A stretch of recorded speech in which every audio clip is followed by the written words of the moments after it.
Senators का twin अलग होता है, क्योंकि इन्होंने वोट लिए नहीं होते, ये बने बनाए दानिश्वर होते हैं। सर इनको इलेक्शन लड़वाए, इन्हें लग पता जाए कि आवाम जूते कैसे मारती है। सर हम जिन हलकों से चल के आते हैं, सर ये जो हमारे माफी के साथ हमारे वजीर खजाना भी और हमारे वजीर कानून जो मुझे बहुत अच्छे लगते हैं, ये भी, और हमारे जो डिप्टी प्राइम मिनिस्टर हैं जो मुझे कभी अच्छे लगते हैं कभी बुरे लगते हैं, तो वो जो है ये सारे सेनेटर्स हैं।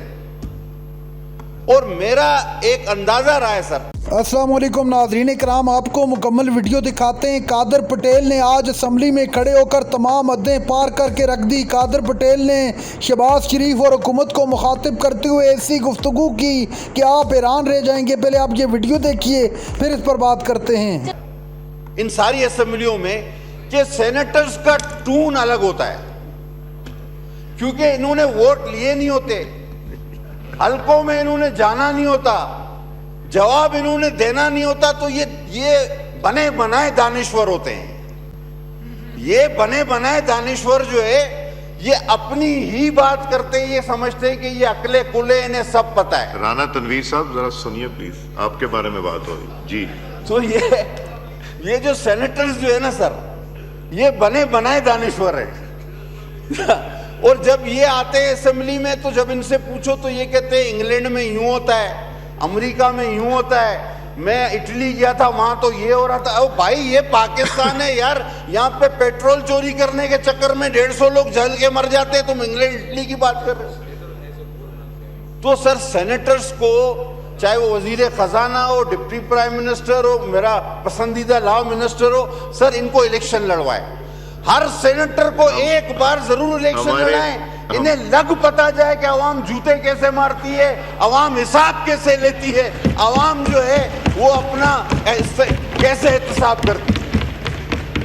पटेल साहब हमारे ऑनरेबल सेनेटर सारे काबिल एहतराम है सर, मेरे लिए भी है। मैंने कहा मुझे बहुत अच्छे लगते हैं, और जिसके लिए कहा कभी अच्छे कभी बुरे लगते हैं, मैं दिल में तो रखता नहीं सर। आपको एमएनए ज्यादा अच्छे लगते हैं सर, जो के अवाम से इलेक्ट होके आते हैं और अवाम को जवाबदेह भी होते हैं। सर ये आते हैं यहाँ पे, वही सूट के साथ घर चले जाते हैं, न किसी से मिलना है न किसी को जवाब देना है, फिर सुबह सूट पहन के हमारे पास आ जाते हैं। ये कोई बात ही नहीं हुई। हम लोग तो सर वहां हमारा एहतसाब तो क़यामत तक का अभी तक हो चुका है। जब हल्के में जाते हैं तो बोलते पेट्रोल का क्या हुआ, गैस का क्या हुआ, तुम तो भाई गाड़ी में घूम रहे हैं, हम तो, हमारा तो साइकिल खराब हो गया, हमारी तो सर हालत ही खराब हो गई। वाइंड अप करें प्लीज सर। चल ठीक है सर, वाइंड अप का आप कहते तो मैं कर लेता हूं। सर मुझे कल की तकरीरें जो है ना सर, अब खुदा को गवाह हाजिर नाजिर करके सब भाई बैठे,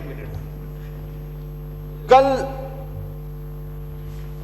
वजीर दिफा साहब ने और प्राइम मिनिस्टर ने ईरान की बड़ी तारीफ की, और ईरानी सफीर भी वहां मौजूद थे। कब मुसलमानों का सर फखर से बुलंद कर दिया, क्या लड़ाई की अमेरिका से, घुटने पे टेकने पे मजबूर कर दिया। मुझे आज वो दिन याद आ रहा है जब ये जंग शुरू हुई थी। एक हू का आलम था दोनों जानिब, पूरे ऐवान को पता ही नहीं था कि हम लोगों को अमेरिका की हिमायत कर रही है ईरान की, और अगर किसी की गलत हिमायत कर दी तो फिर सोटी कौन खाएगा, बाहर जाएगा। अल्हम्दुलिल्लाह सर, सुम्मा अल्हम्दुलिल्लाह।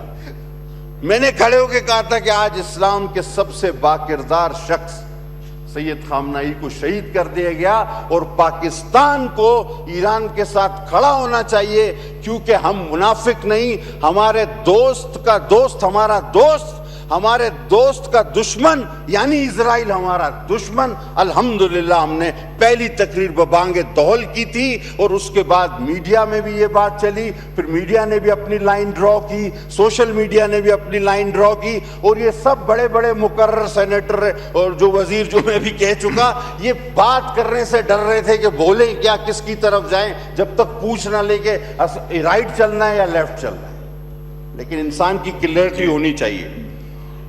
वेल सर, अब ये बजट पास हो जाना है, जो भी उल्टा सीधा करके हमने, हाँ वो वोट तो देना है, लेकिन सर इसको थोड़ा सा जल्दी कर लें, ठीक, क्योंकि ये अफसर वो कहूंगा कि आखिर में शब सोगवार शाम सहर है बुझी बुझी, क्या चांद मुहर्रम का कहीं आसपास है। सर, शहादत इमाम हुसैन के दिन शुरू होने वाले हैं। मेरी आपसे गुजारिश है कि तकरीरें कम करके वैसे भी पास हो जाना है। तो यानी इस वक्त जो बिजली मौजूद है उसके तो आप बगैर इस्तेमाल किए पैसे दे रहे हैं और सारे पैसे आपने डैम्स पर रखे।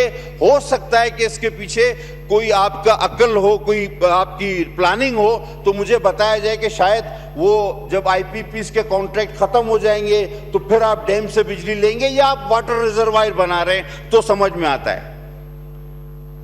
अब सर एक और अजीब मजाक किया इन्होंने कि सोलर पैनल पे कहते हैं टैक्स हमने जो है ना कम कर दिया, खत्म कर दिया, लेकिन इन्वर्टर पर टैक्स रहेगा। अब सर बल्ब पर टैक्स खत्म कर दे, तार पर टैक्स लगा दे, बगैर तार के बल्ब कैसे जले? ये कौन सा काम है? मतलब अगर आपने लगाना है तो लगाएं, लेकिन हमें बेवकूफ बनाने की तो कोशिश ना करें ना सर। हम मानते हैं कि मुल्की हालात के तहत दिफा और दाखिला पे कोई समझौता नहीं होना चाहिए और ना ही हम उसकी मुखालफत करते हैं। और सर इस रिकॉर्ड पे कि लास्ट बजट स्पीच में मैंने कहा था कि हम कोई मईशत दान नहीं, लेकिन फिक्स टैक्स आप लगाएं, आपको फायदा होगा। और इस बार आपने छोटे दुकानदारों पर लगाया और देखें आपको फायदा हुआ। मैं कहता हूं कि इस फिक्स टैक्स का दायरा कार जो है वो मजीद ऊपर ले जाएं, शायद आपको फायदा हो। जनाब अली, स्कूलों की फीस भी मेहरबानी करके फिक्स की जाए। खैर ये सूबों का मसला है, वहां भी बात करेंगे, लेकिन जो वफाक के तहत इदारे आते हैं ये गरीब आदमी का बड़ा मसला है, इसको भी फिक्स किया जाए तो ये ज्यादा बेहतर होगा। और सर ये BISP को बार बार ना छेड़ा जाए, इसको सियासी इशू ना बनाया जाए। देखिए सर, पानी हमारे हिस्से से हमें कम मिल रहा, सूबे को गैस प्रोड्यूस हम ज्यादा करते हैं, हमें कम मिल रही है। मोहतरमा के नाम की एक स्कीम सर, वो इस दुनिया की बहुत बड़े लीडरों में उनका शुमार है।